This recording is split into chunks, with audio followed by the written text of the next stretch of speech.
राहुल गांधी की भारत जोड़ो न्याय यात्रा अंतिम चरण में महाराष्ट्र में एंट्री कर चुकी है। इसी कड़ी में महाराष्ट्र के नासिक में भारत जोड़ो न्याय यात्रा के दौरान कांग्रेस सांसद राहुल गांधी ने केंद्र की मोदी सरकार को कई मुद्दों पर घेरा। उन्होंने इस दौरान किसानों, महंगाई, बेरोजगारी, अग्निवीरों के मुद्दों पर जोर डाला। उनका कहना है कि इन मुद्दों पर कहीं चर्चा नहीं होती। वहीं इस दौरान उन्होंने मीडिया को भी जमकर घेरने की कोशिश की। आपको सुनाते हैं राहुल गांधी का पूरा भाषण। राम राम मंडली,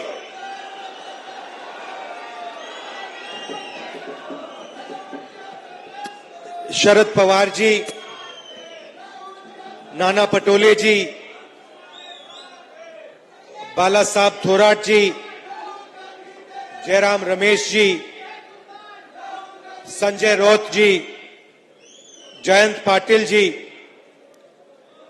यशोमती ठाकुर जी, अजय यादव जी, शिरीष कोटवाल जी, तुषार शेवाले जी, संजय जाधव जी, जीवा गावित जी, स्टेज पे सारे सीनियर नेता, गठबंधन के वरिष्ठ नेता, प्यारे किसानों,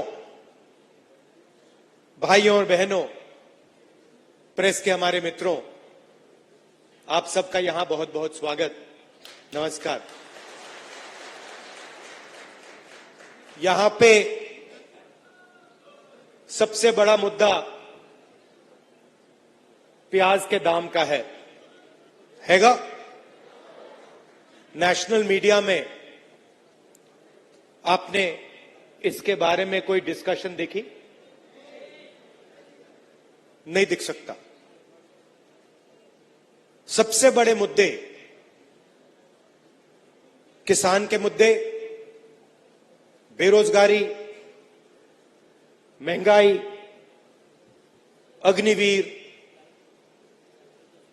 मैं 4000 किलोमीटर कन्याकुमारी से कश्मीर चला और 6000 किलोमीटर मणिपुर से महाराष्ट्र तक, और लाखों लोगों से मिला हूं और हजारों से मैंने बात की है। देश में 2-3 मुद्दे हैं।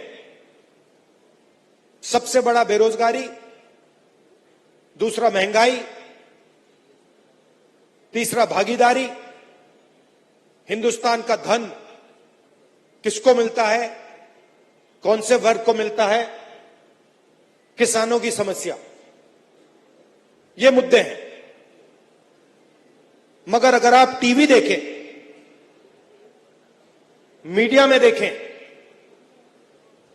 इन मुद्दों के बारे में आपको कोई डिस्कशन नहीं दिखेगा। टीवी पे कभी नहीं दिख सकता। बॉलीवुड की बात होगी, मोदी जी को 24 घंटा दिखाएंगे, कभी वो समुद्र के नीचे चले जाएंगे, टीवी कैमरा उनके साथ नीचे समुद्र के नीचे जाएगा, उनको दिखाएगा समुद्र के नीचे पूजा हो रही है। फिर उसके बाद झट से वो सी प्लेन में उड़ेंगे, हवाई जहाज में जाएंगे, वहां भी मीडिया उनके पीछे जाएगा। फिर चाइना के बॉर्डर पे चले जाएंगे, वहां मीडिया जाएगा। फिर पाकिस्तान की बात होगी, कोविड आएगा तो फिर थाली बजवाएंगे, सबको एक साथ नचाएंगे। कोविड फैलता जा रहा है। प्रधानमंत्री हिंदुस्तान की जनता से कह रहे हैं मिलकर थाली बजाओ, और मीडिया उसको 24 घंटे चला रहा है। तो मीडिया का काम देश के जो युवा हैं, देश की जो जनता है, उसका ध्यान इधर उधर करने का है। किसके लिए करते हैं? हिंदुस्तान के 20-25 सबसे बड़े अरबपतियों के लिए। 10 साल में नरेंद्र मोदी जी की सरकार ने आपका कितना कर्जा माफ किया है? 1 रुपया माफ किया आपका? 3 कानून लाए। आज किसान दिल्ली में रामलीला मैदान में खड़े हैं। महीने दिल्ली के बॉर्डर पे खड़े थे। आपका 1 रुपया कर्जा माफ नहीं किया और हिंदुस्तान के सबसे बड़े अरबपतियों का 16 लाख करोड़ रुपया माफ किया है। नहीं, मगर आप जानते हो 16 लाख करोड़ रुपए कितना होता है?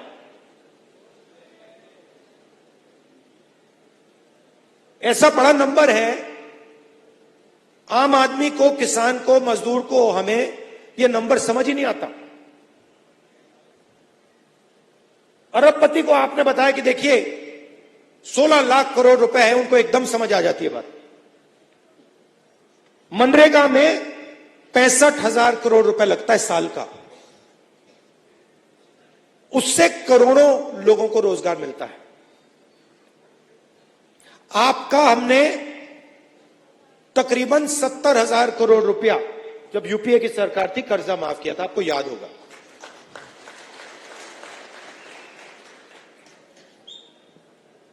₹16 लाख करोड़ का मतलब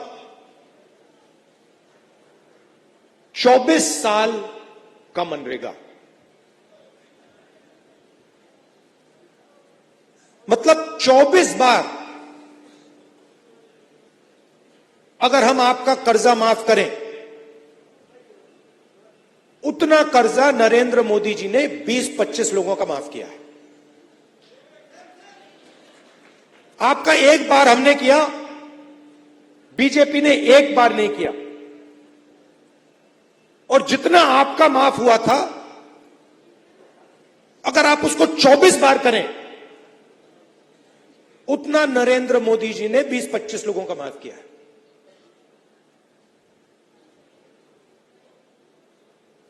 वो जो 20-25 लोग हैं, आज उनके पास उतना ही धन है जितना हिंदुस्तान के 70 करोड़ लोगों के हाथ में है। एक तरफ 22 लोग, एक तरफ 70 करोड़ लोग।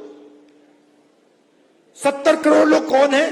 किसान हैं, मजदूर हैं, बेरोजगार युवा हैं। जितना पैसा आपको दिया जाता है, जितना पैसा आपके हाथ में है, उतना ही पैसा 22 लोगों के हाथ में है। और पिछले 10 साल में नरेंद्र मोदी जी ने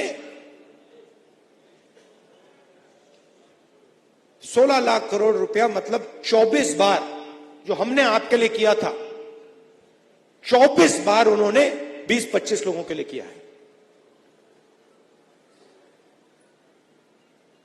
अब आपको एक तरफ से नहीं घेरा जाता है। तो अगर मैं ये कहूं कि एक दवाई से आपका काम बन जाएगा, वो गलत है। आपको चारों ओरों से घेरा जाता है। आपको सही दाम नहीं दिया जाता, नुकसान होता है तो बीमा का पैसा नहीं दिया जाता, जीएसटी लगा दी, कर्जा माफ नहीं होता। तो अगर मैं यहां कहूं कि भैया हम आपके लिए एक काम करेंगे और आपकी समस्या हल हो जाएगी, वो गलत होगा। अगर आपको चारों ओर से घेरा जा रहा है तो दवाई भी चारों ओर से लगानी पड़ेगी। तो दवाई क्या है? और यह भी शुरुआत है। सबसे पहले अगर हिंदुस्तान के सबसे अमीर लोगों का कर्जा माफ हो सकता है, पैसा आपका है, जितनी जीएसटी आप देते हो उतनी जीएसटी अदानी देते हैं। आपने ये शर्ट खरीदी, 1000 रुपए के लिए आपने खरीदी, 18% आप दोगे, वही अदानी देगा। उसने 1000 रुपए की शर्ट खरीदी, उतनी ही जीएसटी देगा।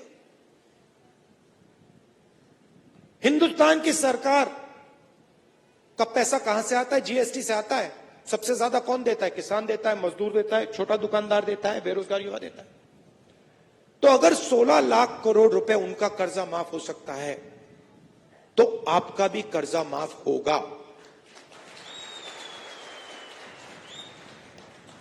या तो आप उनका मत कीजिए, या सरकार को कहना चाहिए देखिए अगर किसान का कर्जा माफ नहीं होता है तो अरबपतियों का भी नहीं होगा। मगर अगर अरबपतियों का 24 साल का कर्जा माफ, आपका 24 साल का कर्जा माफ किया जा सकता है तो आपका भी होगा। तो पहली दवाई यह है। दूसरी दवाई जो यहां आप जानते हो, किसान को सही दाम नहीं मिलता, किसी भी स्टेट में नहीं मिलता।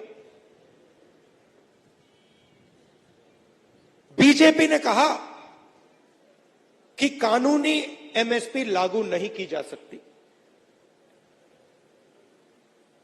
बिल्कुल की जा सकती है। हमने अपने मैनिफेस्टो में साफ लिख दिया है कि कानूनी एमएसपी लागू की जाएगी और स्वामीनाथन रिपोर्ट के मुताबिक की जाएगी। दूसरी दवाई ये। तीसरी दवाई, फसल बीमा योजना जो बनाया है उससे आपको नुकसान होता है।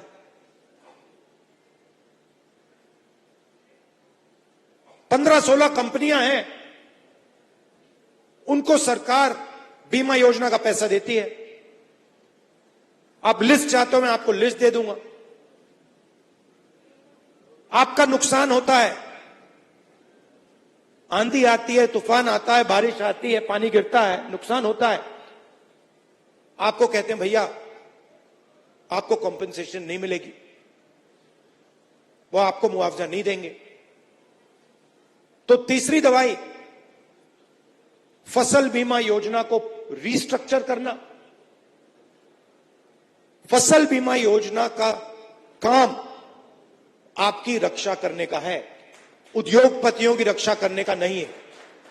तो तीसरी दवाई ये। चौथी दवाई, जैसे ही आपको प्याज बेचने का समय आता है एकदम एक्सपोर्ट इंपोर्ट पॉलिसी को बदल दिया जाता है। एक्सपोर्ट इंपोर्ट पॉलिसी की ट्यूनिंग आपको मारने के लिए की जाती है। तो अगर हमारी सरकार आएगी, एक्सपोर्ट इंपोर्ट पॉलिसी से आपकी रक्षा होगी, आपकी प्राइस की रक्षा होगी, आपका जो दाम है एक्सपोर्ट इंपोर्ट पॉलिसी उसकी रक्षा करेगी। और आखिरी चीज जो जीएसटी है, जो पहली बार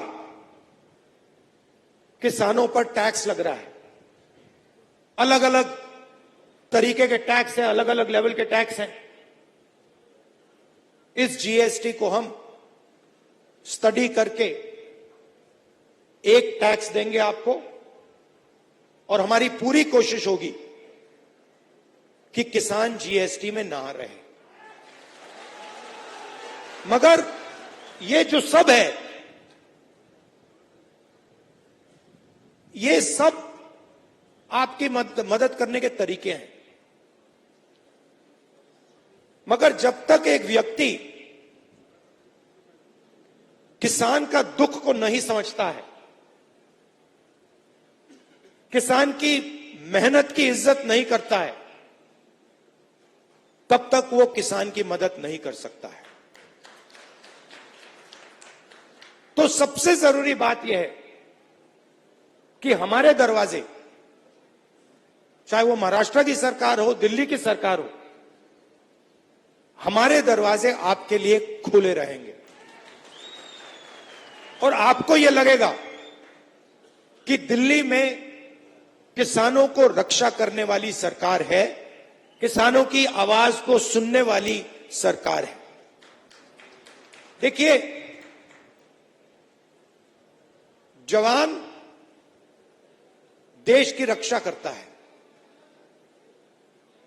बॉर्डर पर रक्षा करता है, बाहर से कोई ना आए, उसकी जिम्मेदारी जवान की है। उधर उन्होंने अग्निवीर लागू कर दिया, 2 तरीके के शहीद बना दिए। 6 महीने की ट्रेनिंग मिलेगी, अग्निवीर को 6 महीने की ट्रेनिंग मिलेगी। चाइना का जो सैनिक है उसको 3-4 साल की ट्रेनिंग मिलेगी। अग्निवीर को पेंशन नहीं मिलेगी, कैंटीन नहीं मिलेगी, शहीद का दर्जा नहीं मिलेगा, और उसके साथ जो जवान लड़ेगा उसको शहीद का दर्जा मिलेगा, उसको पेंशन मिलेगी, उसके परिवार की रक्षा होगी। तो अग्निवीर ने सेना को कमजोर किया है, और वो जो हमारे जवानों के साथ कर रहे हैं वो हिंदुस्तान के अंदर आपके साथ कर रहे हैं। अगर जवान देश की बॉर्डर की रक्षा करता है तो आप देश के अंदर हमारी रक्षा करते हो। तो सरकार का फर्ज बनता है कि वो जवान की रक्षा करें और किसान की भी रक्षा करें, क्योंकि आपके बिना, मैं बता रहा हूं, आपके बिना देश नहीं चल सकता। देश बढ़ जाएगा, टूट जाएगा। और मैं दिल से बात कर रहा हूं, कभी भी आपको जरूरत हो, हमारे दरवाजे, मेरे दरवाजे, सरकार के दरवाजे आपके लिए खुले हैं। आप सब यहां आए, दिल से आपका धन्यवाद करना चाहता हूं। शरद पवार जी, संजय राउत जी, हमारे जो सीनियर नेता हैं, और जो किसान आए हैं, सबका बहुत बहुत धन्यवाद। नमस्कार, जय हिंद। राहुल गांधी संघर्ष करो। ब्यूरो रिपोर्ट, इंडिया पब्लिक खबर। फिलहाल इस खबर पर आपका क्या कहना है, कमेंट्स में लिखकर अपनी राय हमें जरूर बताएं। देश और दुनिया की तमाम बड़ी और लेटेस्ट अपडेट्स के लिए सब्सक्राइब करना ना भूलें इंडिया पब्लिक खबर के YouTube चैनल को, और बेल आइकन दबाएं ताकि चैनल से जुड़ी किसी भी लेटेस्ट अपडेट से आप कहीं चूक ना जाएं।